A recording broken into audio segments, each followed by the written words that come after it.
другари, скъпи приятели!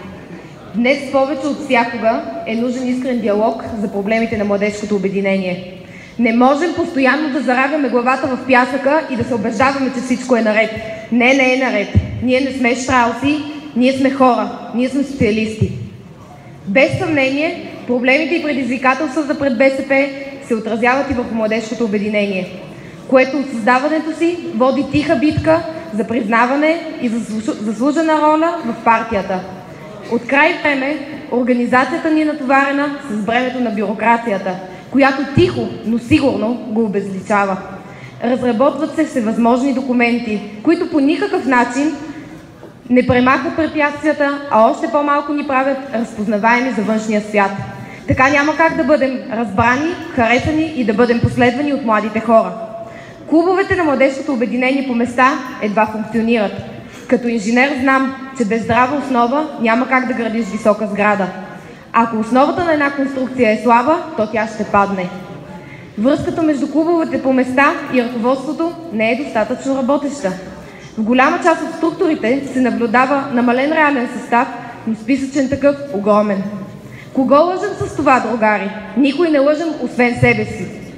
Причините за това няма смисъл да ги изброявам, защото всички вие ги знаете. В моята визия съм наблегнала върху мотивирането на членовете ни и съм посочила как това ще стане в 3 основни стъпки. Първо, организиране на регулярни работни срещи на ръководството с структурите. Второ, изготвяне на годишен работен календар от събития с регионално и национално значение. И трето, осигуряване на гарантирано целево финансиране на една основна областна инициатива до 1500 лева и проектно финансиране на минимум 60 инициативи с бюджет до 400 лева. Лидерът на една национална младежка организация се очаква да заема ясна и категорична позиция по ключови въпроси. Що се отнася до интересите, преди всичко ние трябва да гоним общите такива, а не тези на тесни определени кръгове. В този смисъл, истинският лидер трябва да бъде независим в действията си. Не може и не трябва да бъде безличен. Той трябва да бъде смел и никога да не забравя, че зад гърба му стоят младежи, които работят сърцато за каузата наречена БСП. Важна основа в моята платформа е прозрачността.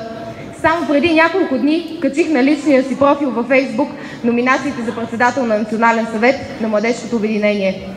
Беше ми намекнато, че това е информация само за вътрешно ползване. Твърдо съм убедена, че подобна информация е в основата на екипната работа и на резултатите.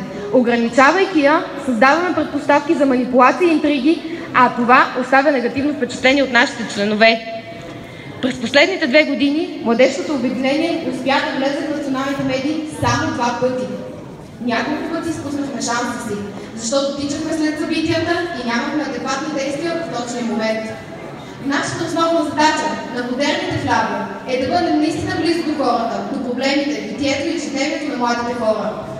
На последните парламентарни избори нито един наш член на младежката организация не беше да избираем място в листите.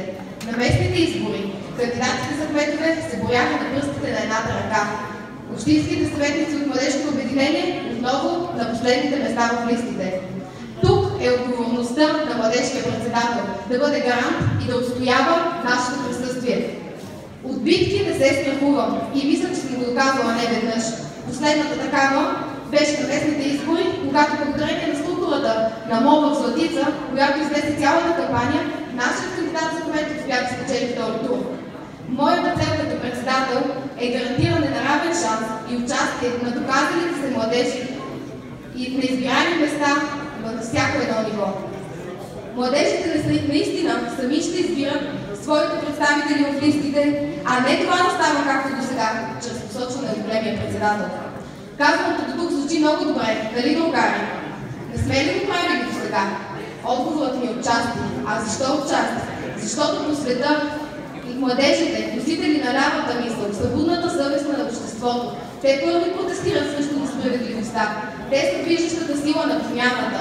Искам и мечтая нашето МОД да бъде такава организация, а тя в момента не е. Нека един път завинаги скъсаме с миналото и да спрем да носим неговото бреме. Тази гордост, че сме социалисти, е време да покажем на обществото. Участвам в битката за младежки председател, Точно защото искам и ще работя младежкото обединение да бъде фактор. Искам и ще работя да бъдем победители.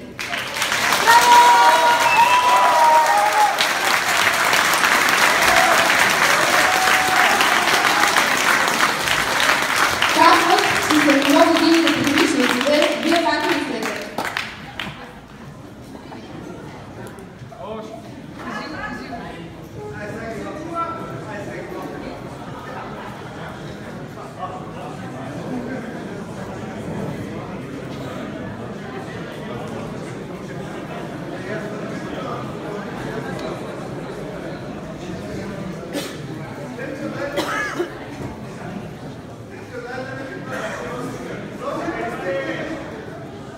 Разбрахте какво имам предвид. Вижте, това не е театър. Не целя лично изпъкване с подобни сцени. Така трябва да работим. Модерно, иновативно, шеговито, ефективно, но преди всички екипно и заедно.